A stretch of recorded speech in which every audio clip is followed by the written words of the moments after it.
Section 2-6, Algebraic Proof. The objectives for this lesson will be to use algebra to write two-column proofs, use properties of equality to write geometric proofs. So our first vocab term is algebraic proof. This is a proof that is made up of a series of algebraic statements. So we're just going to be working with algebra, and we're going to justify each step that we do with it. Alright, so these are the properties that we will use in our algebraic proofs. We have your addition property of equality, which says that if A equals B, then A plus C is equal to B plus C. So if you remember from algebra class, remember when your teachers just say what you do to one side, you have to do to the other side? So that is all this is stating. I am adding the same term to both the left and the right side of my equation. So as long as you do the same thing to both sides, then that equation will still be equal. Same thing when you subtract. The subtraction property of equality says that if you subtract the same term to both sides, then you will still have an equation that is equal. Your multiplication property of equality states the same. Okay, if I have an equation, as long as I multiply both the left side and the right side by the same term, that equation will remain equal. The division property of equality states that I can divide both sides of the equation by the same term as long as that term does not equal 0. So if I can divide both sides by the same term, my equation will still be equal. Okay, we're going to go ahead and skip these. We'll come back to them in a minute. Let's go to this one, the distributive property. And we all know what this is from Algebra 1. So I'm allowed to distribute this value and multiply it by everything that's in the parentheses to get this right here. So let's go ahead and apply that to our next example. So for example 1, it says, prove that if negative 5 times x plus 4 is equal to 70, then x is equal to negative 18. Write a justification for each step. So anytime you do a proof, you always want to write your given and then what you're trying to prove. So they told me that negative 5 times x plus 4 is equal to 70. I am trying to prove that x is equal to negative 18. So let's go ahead and do that. So I'm going to start off by writing my problem, and then I'm going to go ahead and justify each step that I do algebraically to solve for x. So the first thing I'm going to do here is I'm going to distribute this right here. The reason I can distribute the negative 5 is because of the distributive property. So here I would get negative 20 and is equal to 70.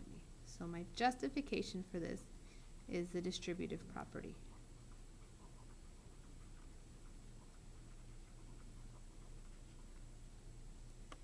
Then from here, to solve for x, I can add 20 to both sides of the equation.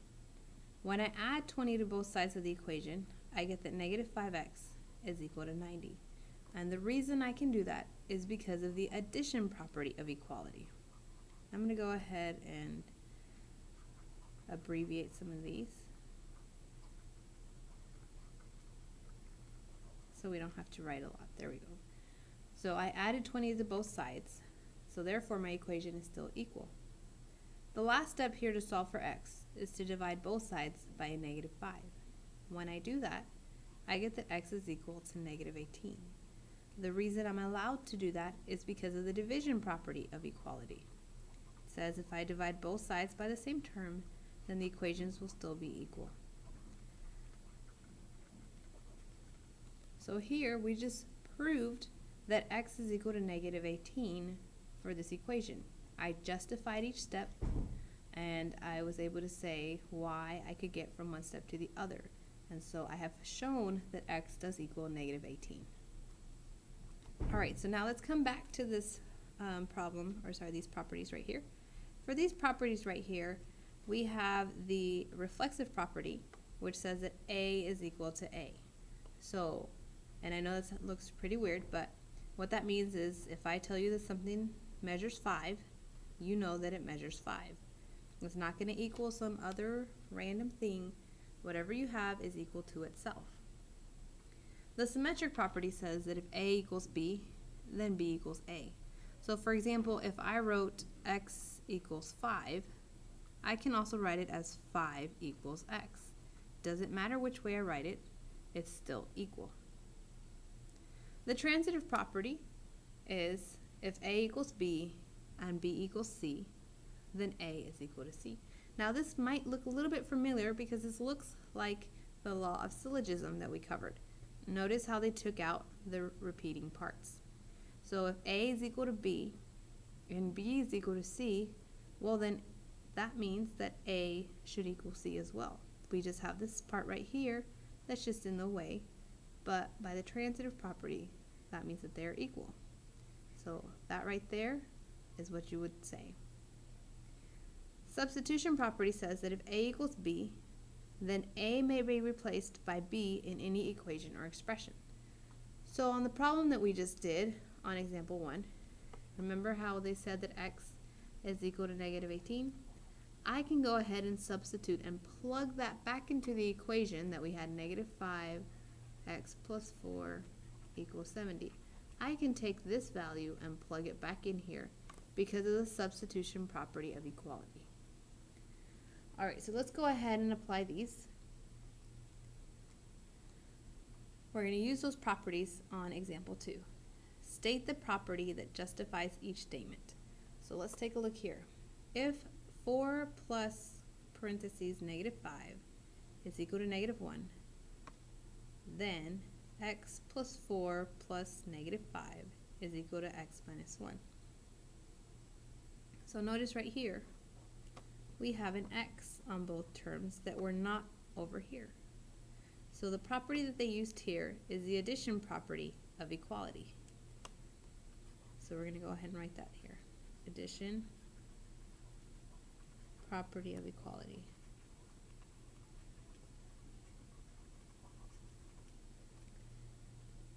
On B, if 5 is equal to y, then y is equal to 5. This right here is your symmetric property of equality.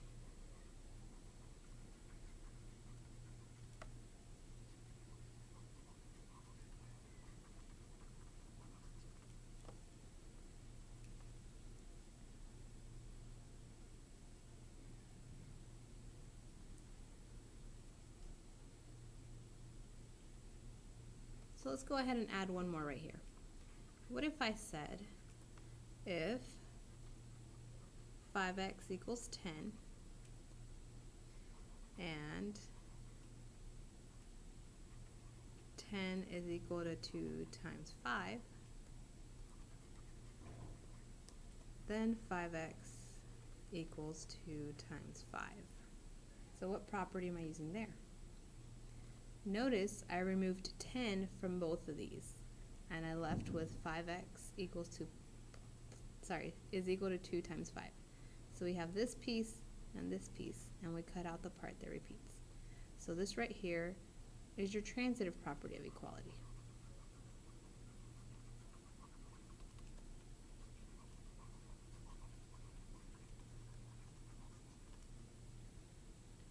All right. Let's go ahead and move on to your vocabulary. We have another term here. This is the two-column proof. This contains statements and reasons organized in 2 columns. So we're going to do a proof. It's not going to be like the paragraph proof that we did. This is another method for proving things. Okay, so you can use paragraph proof or a 2-column proof. So on example 3, it says, if the formula to convert a Fahrenheit temperature to Celsius temperature is this equation, then the formula to convert a Celsius temperature to a Fahrenheit temperature is this. Write a 2-column proof to verify this conjecture. Alright, so we're going to go ahead and draw ourselves here. For a 2-column proof, we're still going to write our given and our proof.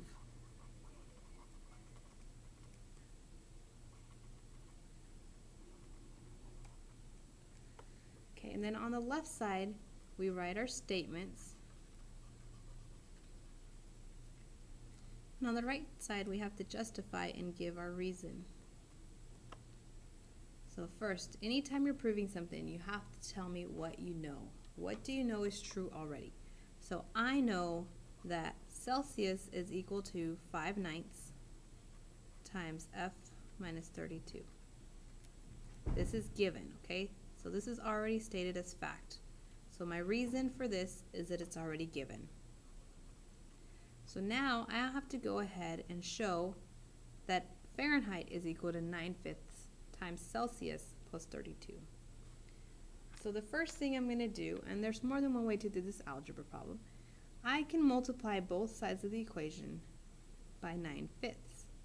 I'm going to go ahead and do that. Notice 5/9 times all of this, and we know that the reciprocal operation the opposite operation for multiplication is to multiply.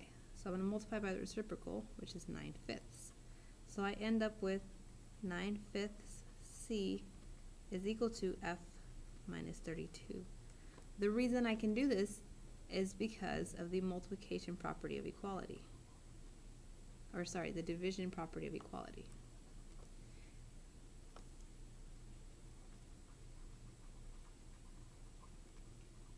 I'm going to put here POE for property of equality. Now, I divided both sides by 9/5, which is the same thing as multiplying by the reciprocal. So if you don't remember that property from algebra, make sure you remember it. From here, I can go ahead and add 32 to both sides, and I'll get 9/5 C plus 32 is equal to F. The reason I'm allowed to do that is because of the addition property of equality, which says if I add the same term to both sides, then the equations are still equal. Now one more thing, notice the F is on the right side. Here it's on the left side. So I can rewrite this as F equals 9/5 C plus 32 because of the symmetric property of equality, which says that you can flip it. As long as you don't change anything about it, you don't change any of the signs, you can still flip it. So I am done. I have just proved that the equation for Fahrenheit is this right here, and I have justified each of my steps. Okay, so now we're going to go ahead and do some geometric proofs. We're going to be using geometric figures to solve for this. Notice right here, this is the reflexive, symmetric, and transitive property again. And this is just stating that we can also use these with our geometric shapes. So we can still use it with segments, angles, lines, and rays. So we can still use those properties.